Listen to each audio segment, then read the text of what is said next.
Pastor Alvin, kahit inuubo pa inuubo si Pastor Alvin, pero pinagbigyan pa rin tayo para makasama natin ngayong umaga sa pagpalain ka ng Diyos.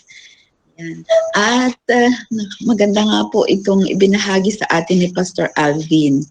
At nakakatuwa nga po na yung kagabi na nag-attend ako doon kina Pastor na UPC, na imbitahan po kasi ako doon para magpatotoo.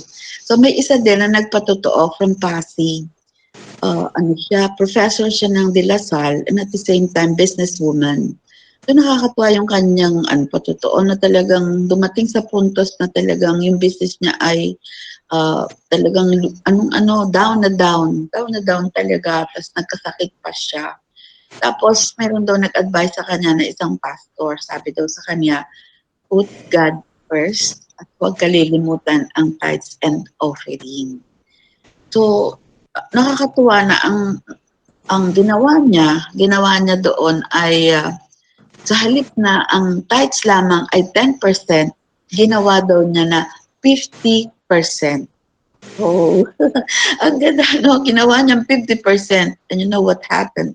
Talaga daw nag-boom ang kanyang business.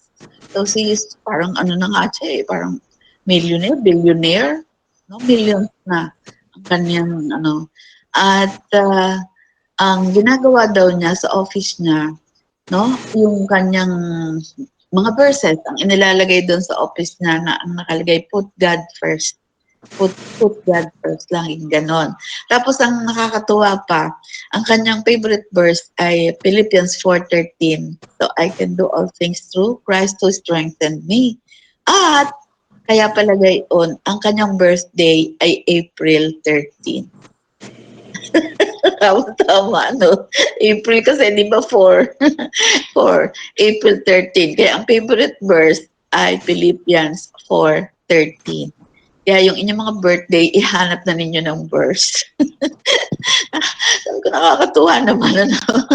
At ang kanyang pangalan ay Victoria. Victory, nakakatuwa. Isang matagumpay na business woman. No? So, naging challenge. Kaya talagang napakahalaga din nga ng pagbibigay. Minsan nga lang, ay di ba sasabihin natin, ang dami kong bayarin kasi, Lord, pwedeng muna.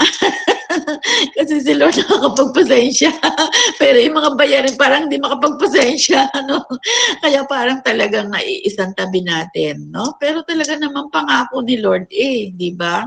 Na bubuksan ang durong awan ng langit. O lahat ng mga pintuan at bintana ay binubukas para doon sa kanyang pagpapala. Pero napakahirap. Po?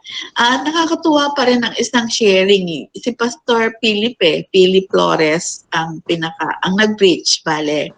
So, ang naging topic niya din halos ganun kasi 'di ba yung California na nasunog. Sabi, ayan, nagpagawa ng mga mansyon, 'di ba? Doon sa California. Pero anong nangyari sa mga mansyon? Walang lahat. Sa isang iglap, tupok lahat.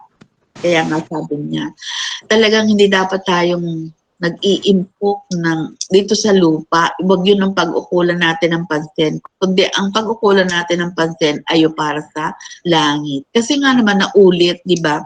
From Sodom and Gomorrah, naman natin at nababasa natin sa Bible, no? Ay naulit dito sa California na it's a godless town, 'di ba? Meron nag-pronounce doon na it's a godless town kasi nung parang nagbutuhan doon sa mga famous person doon, mga artista ay mayroon pero ang sa God ay zero. Kaya nga sabi noong MC ay it's a godless town. Walang Diyos na ang mga tao. Ang dinidiyos na lamang nila, yung sarili nila at ang pera. Pero walang magagawa ang pera. Lahat ay mawawala ang lahat ng iyon. At maaaring hindi lamang doon mangyari. Kaya nga ang sabi gusto ba ninyong sabihin na, keep out, God, here in San Pablo, keep out. Aalisin ba natin? Kasi gayon daw yung sinabi doon, no? na parang wala na silang Diyos. Kaya ang ganda talaga nung message ni Pastor Philip na talagang kailangan talaga yung Diyos sa ating buhay. Yun ang wag nating aalisin. At dito sa tinalakay ni Pastor Alvin, halos pareho din na kailangan tayong maglingkod para sa ating Diyos. No? At yun yung highest level yung magagawa natin. Kasi nga, wala naman tayong ganong kalalaking mga pera na maibibigay. Pero kung tatandaan nga natin yung balo at saka yung mayaman na doon sa balo ay yun na yung last centavo, yun ang kanya ikabubuhay pero ibinigay niya. At yun namang mayaman, ilabis-labis lamang. Malaki nga, ay labis laang naman sa kanya pero mas pinapahalagan ng Panginoon yung mas maliit. Talagang yun na lang yung kanyang kabuhayan. At ayun nga, di ba, yung sa kamay natin na pag laging ganyan, natatawa ako doon kay Pastor Alvin na ano nga yun, yung kakuriputan. Sabi niya, no? So, yung lagi nakaganito ang kamay sa pagbibigay, eh walang blessing na matatanggap kasi nga ay nakasarado eh, no? Samantalang pag nakaganyan, di ba, ang mga palad, bukas palad, no? Hindi lamang siguro sa financial, kundi doon sa service, doon sa ating time na ibinibigay para sa kanya at sa ating mga kapatiran. No? Nakabukas, bukas palad. So, ibig sabihin, darating ang pagpapala. No? Kasi nakaganyan, pag nakaganyan, edi ayaw mo ng blessing. Nakaganyan ka kasi lagi. Ayun. So, yun po mga kapatid, ang maidadagdag ko dito at huli nga ay ang sabi doon ni Pastor Alvin ay yung 3 M na magpakatatag, huwag matinag, maging masipag. Napakahalaga nun. Ano po? Magpakatatag tayo. Whatever happens sa ating buhay, no? Huwag natin kalilimutan na may Diyos tayo sa ating buhay.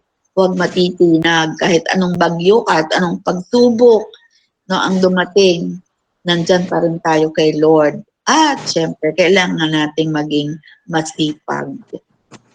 Diba sabi ay tayo ay nagkakaedad na pero kailangan gumalaw pa rin tayo. Kaya kailangan tayo masipag. No? Kita naman Sister Mila, talagang hindi siya makakali. Ayaw niya nang wala siyang hahayuan. Nararamdaman ko sa kanya na parang balais siya pag wala siyang nasisharean. So nakakatuwa naman po rin ng Diyos sa buhay ng ating kapatid na talagang napaka-sipag para sa Panginoon. Ayun po lamang at pakinggan naman natin yung mga magli-lead ng prayers natin ngayon. Maraming salamat Pastor Alvin sa iyong pagbabahagi.